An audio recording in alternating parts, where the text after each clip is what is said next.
Pauline, okay. We have made a panel, as you can see, I hope. Give your backs. On the back. That will change. They will switch first. Oops. Okay, here we are. We have to look there. Okay. So, after these two lectures, perhaps first some remarks on the Melbourne project we are preparing, because that's also for the principals, I think, important. So what we are doing, I mean, Goedele and myself, is now, if you have seen the models of Professor Boeve and Professor Hutsebaut, we will enable you, for your own school, to make a report on 3 different things. The first thing is that we are, at the first time that this happens, that the 4 models of Professor Boeve, that we are looking, that we enable you to look how your school works from these 4 perspectives. That means, is your school a school that is secularized, that is looking for reconfessionalization, that is still in a confessional background, that is in a value education, or that is looking for recontextualization. So you will be able, for your own school, to see how the factual situation concerning these different models is. That's one thing. The other thing is that we will also enable you to analyze for your own school how the different participants of your school are looking towards the future of its identity. That means, what is not the model you are in, but the model to which you like to go. And you, that means you as a director, principal, but also the teachers, the parents, and even the students.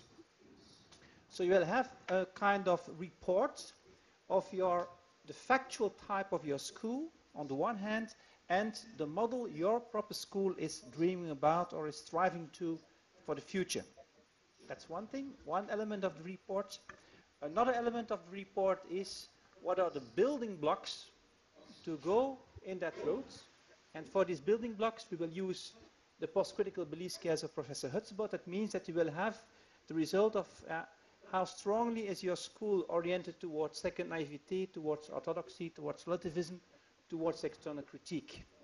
And then I think you have all the things together to start a project of identity building, identity reconstruction for your proper school, for which we will make, I would say, practical theological instruments to enable you for doing that. Look into Christian tradition, look into human experiences, etc. So that's how these different models fit within the Melbourne project.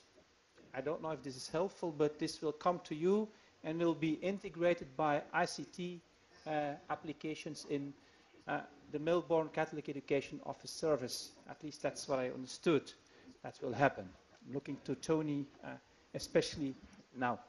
Hello. But we will discuss this later.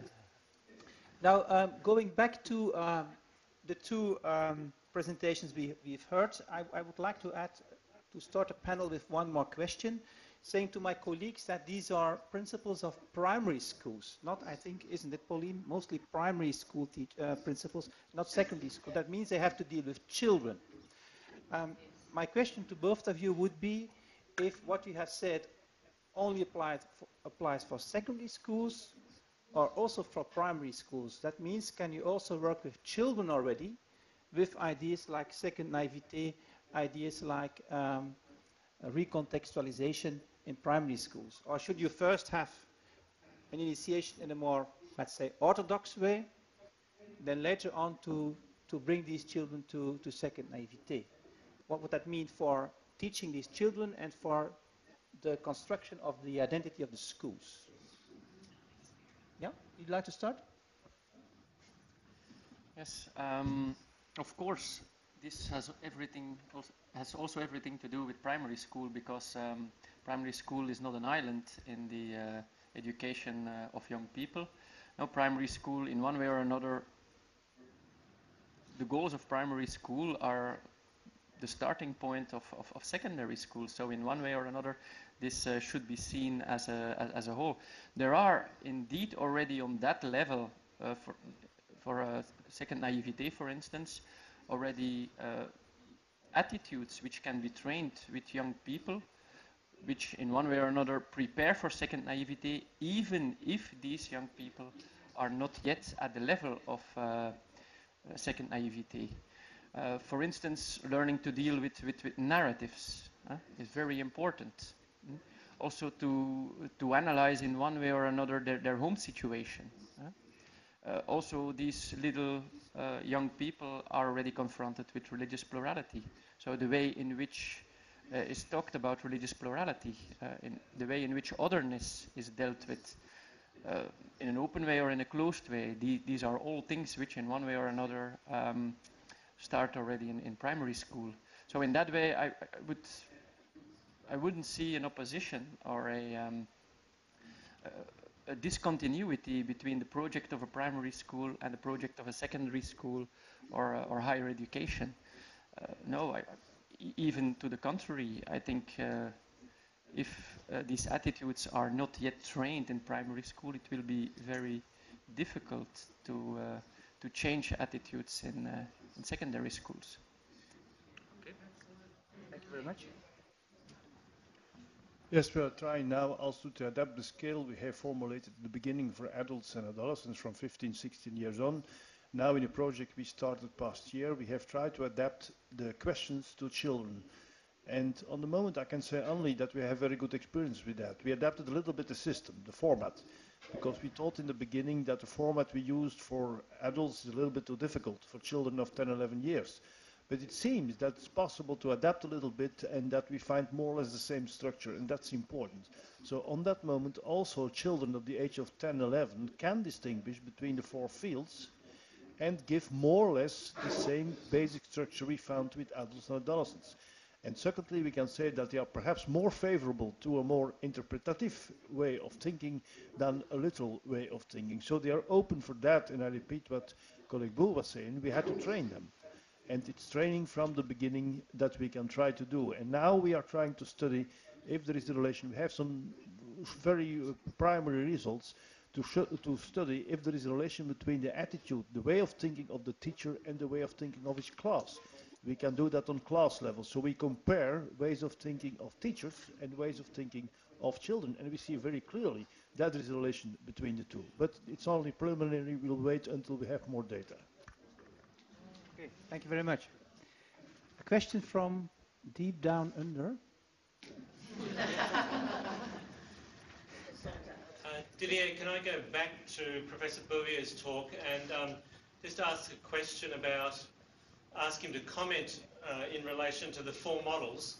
I wonder whether Model 4 has the potential to have the same problems really, or similar problems to Models 1 and 3, namely that it's too ambitious, or it could be too ambitious in terms of the expectations of the community in relation to Model 1. And secondly, I'm conscious that Model 4 appears to me to be a very good model for adult education. I wonder whether young students, know enough about their religion to be aware of what they don't know and what they need to know. Okay, excellent questions. Yes, indeed, and it links up also with the former question. Indeed, it's overly ambitious. That's true. The other were more ambitious in view of structures, I would say. The fourth model is ambitious in view of attitude, view of mentality. The first and the second were ambitious in view of structures because you change the institution, the institutional nature of the institutions as we have now.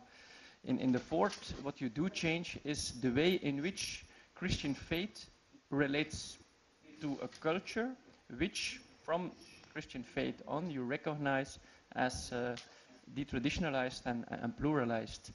So in that way, it's overly ambitious. And in that sense, I also understand your second question, namely the question whether this is indeed something for adult education or not. And here we could link my answer again with my answer to the first question, to the question that Professor Pollefeyt has asked, namely that the way in which religious otherness is dealt with can be also a motor. The contact with otherness can be a motor for training in one's own tradition.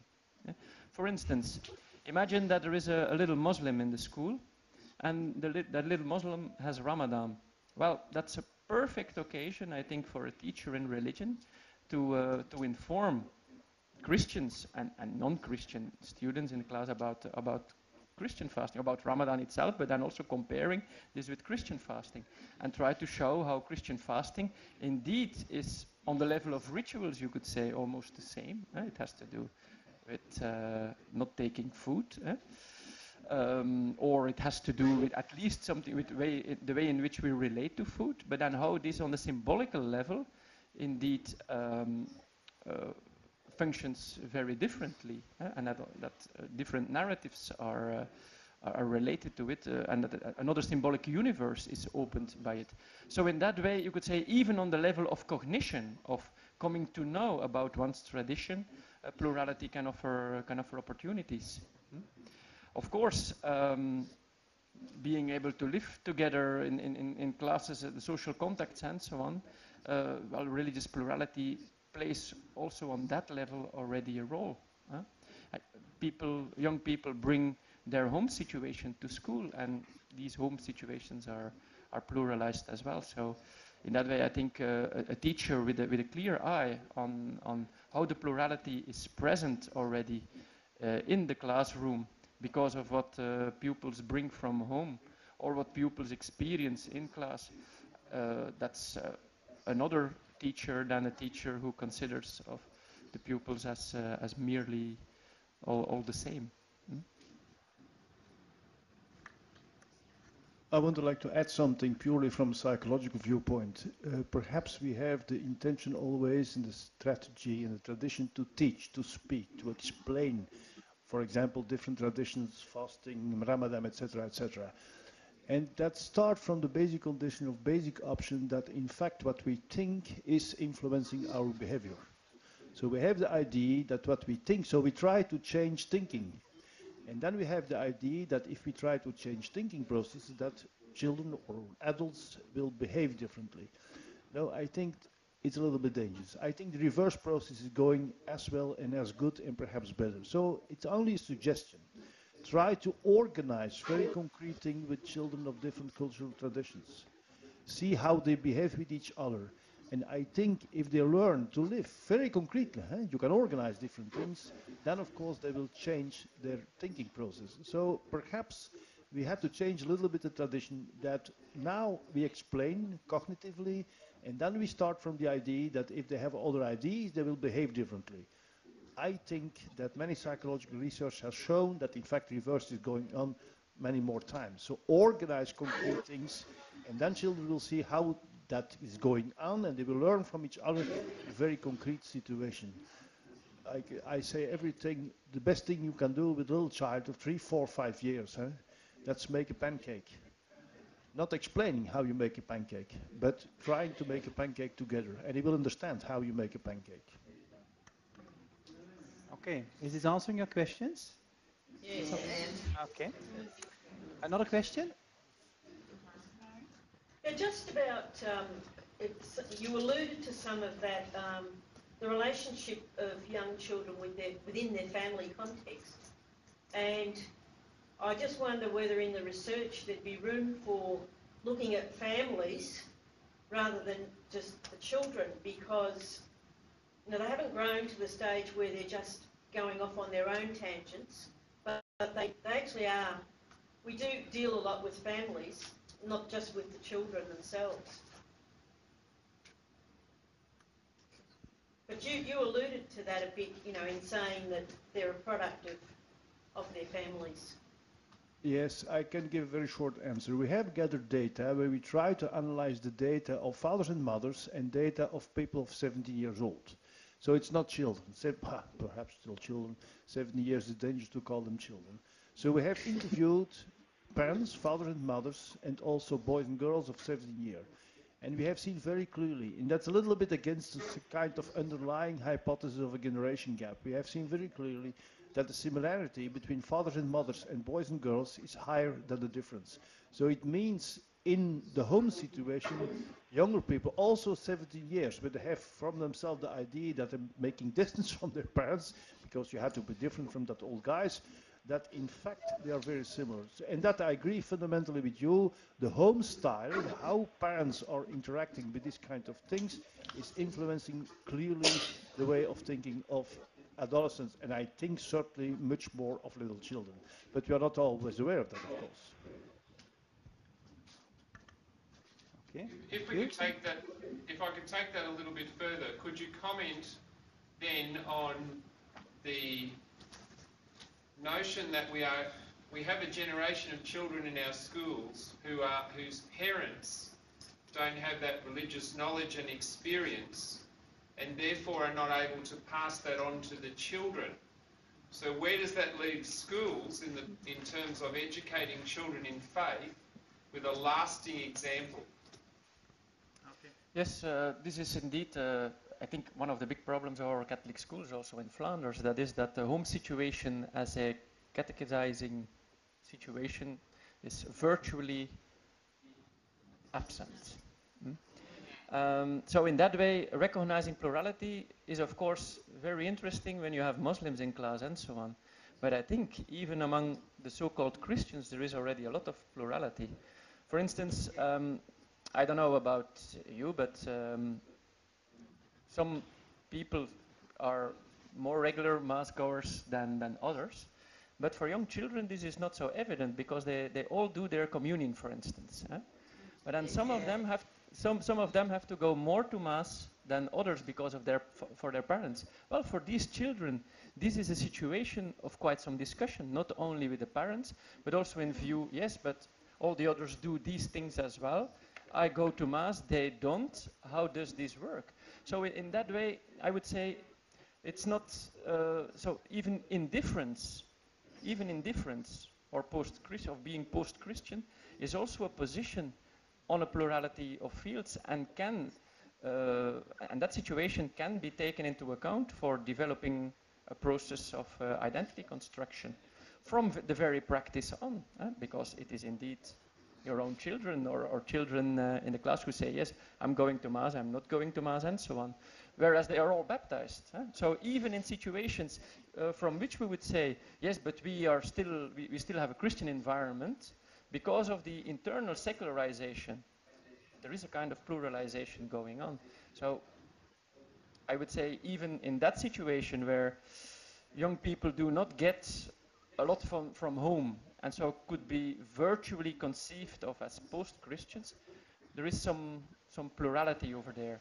And of course, because of the fact that these young people have not been trained in Christianity, and so could not identify themselves with the Christian tradition as such, although they sometimes are baptized and so on, there is still a possibility in one way or another to let them know Christianity and to invite them to identify more with that tradition, even if the home situation is not a favorable situation.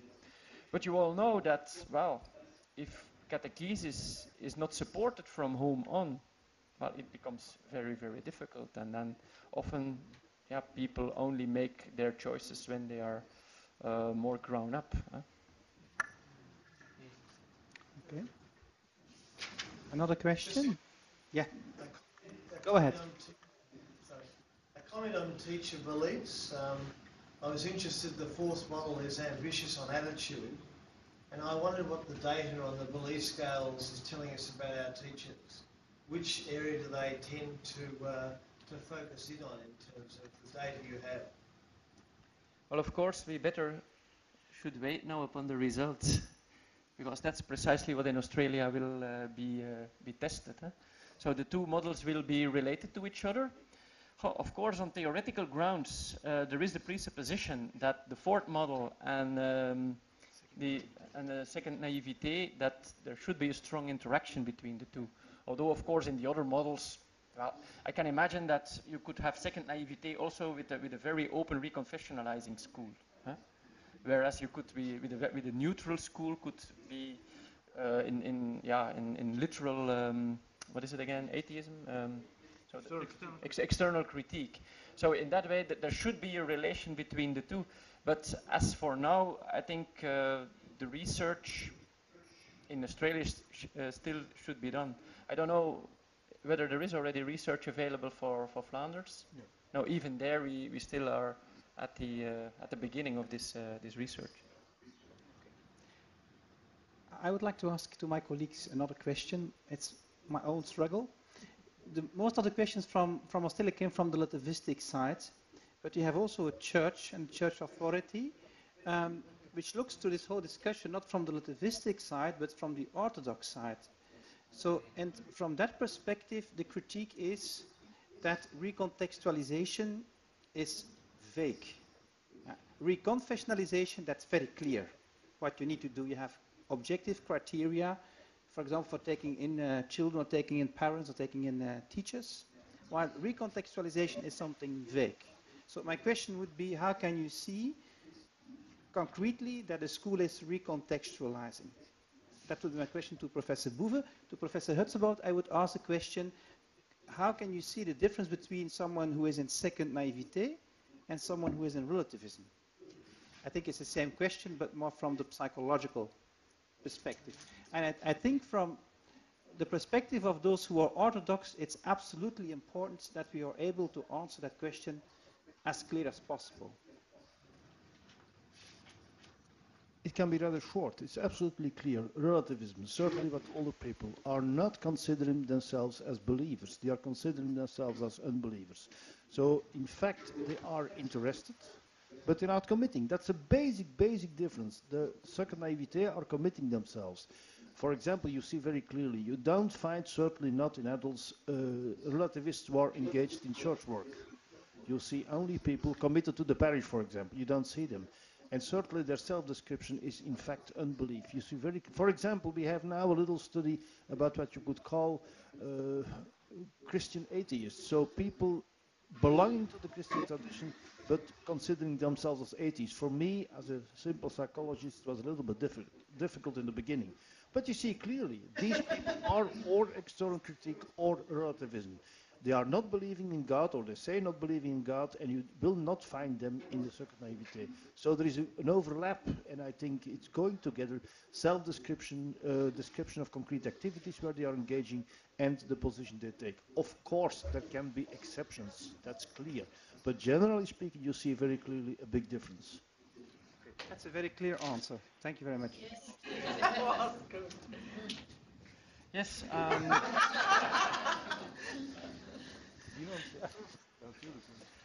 Yes, the difference between the second model and the third model. No, well, of course, Professor Pollefeyt used the word orthodox in a psychological way, because, to my opinion, as a systematic theologian, the only orthodox are the ones in second naivete, the ones who really, from an open spirit. From an open spirit in relation to the context and the specificity of the context, and in our context, this is detraditionalization and pluralization, can make sense of their Christian faith and can live it out in an engaging, dialoguing, communicating way. So in that way, I think it should be clear that, of course, orthodox here, as in a theological meaning, should be used for that category. Nevertheless, indeed, there is a problem over there. It's not for nothing that I used as my last point on my slideshow. The process is the product. The product is the process. Because indeed, in one way or another, for a reconfessionalizing school, but even there I would say, for a reconfessionalizing school who wants to do its job properly, the process would also be the product, and the product the process. The only thing there is on the level of society that you would recognize that school as a Catholic school for Catholics and by Catholics. The project of the fourth model is a majority school, is a school which is inviting everybody to come to that school. The project of the second school is a choice for a minority school, for a school which is very high on its Catholic profile in terms of staff and students. And you cannot have it both ways. And this is a discussion we have got with the Flemish responsibles, because of course they would rather have the reconfessionalizing school, because it's indeed more clear. everybody is Catholic. Everybody is a regular churchgoer. And of course, there can be an awful lot of plurality even there, but there is a basis for consensus. Whereas in the fourth model, the consensus there is that people should talk about their religion and their religious option, and that Christians, and especially Christians, should do so in order to get the process going, the process of identity formation. But of course, this is the project of a majority school, of a school open to everybody, and also open to everybody on the staff. And even there, it will, school principals will need to go into a staff policy, because they will have to attract people who really can speak out for their being a Christian, or for their being not a Christian, for their attitudes vis-à-vis plurality. I think it's very difficult in such a school that, for instance, an ethnocentrist, a radical ethnocentrist, would teach in such a school, because that's precisely in contradistinction with the profile of second naivete which is fostered. So in that way, it's just another profile of school. But I of course, I see also the point of church officials, but then I would say to them, well, if you go for reconfessionalization, you have to go for reconfessionalization all the way. And then you cannot invite everybody in your schools. Then you have to be far more clear on the profile you want to do, you want to strive at. And this will mean that then, as the Jewish people have in Flanders, for instance, that you have a Jewish school with only Jewish teachers. Well, a minority is non-Jewish, but a minority, and that you have Jewish pupils. But I would say, okay, I can imagine that in a situation in which Christians are really a minority, and of old a minority, of historical reasons a minority, this could work. But for our Western countries, which are formed in one way or another by the Christian spirit, although a lot of them seem to have forgotten. So it's highly improbable that we would succeed in having rather small reconfessionalizing schools. It has worked in France, but why has it worked in France? Because of the French Revolution and the laïcistic outcome of that revolution, in which the whole church was wiped out at once. In most of our Western countries, the wiping out of the integrating Christian horizon of understanding was not through revolution and through the state. It was rather by social and sociologically to be investigated processes of secularization and detraditionalization, pluralization. And this is a wholly other way of dealing with things. So if we really want to go on with our schools open for everybody, and with staff members who in a varying degree belong to Christianity or do not belong to Christianity no longer, or have never belonged to Christianity, then I think the fourth model is the only model which is livable up to the future for today. Okay, continuing the third is also a model which still could be used, but then I think the risk is indeed that the Catholic profile after a while will have dried up almost completely. Reconfessionalizing is only an option when you really choose for small schools. Okay. I think time is up. It's 9:30 p.m. for you. And I have a very nice conclusion here. The second naivete person is the real Orthodox. That's the conclusion. I think everybody would agree with that. I think it's time to close down. If you like to meet somewhat among yourselves, I think, and to continue discussion. For us, it's almost lunchtime here. It's almost afternoon. So, but can we close, Pauline, in that way, or are there some remarks you'd like to make to finish? No, I think that would be a good time to conclude. We would like to thank you very much for your time today. We feel as though we've been back in Leuven just for a little short time. We see you here. You are in Leuven. In fact, we might meet you down in the Grootmarkt for a hot chocolate in 10 minutes. That we can't offer now, sorry.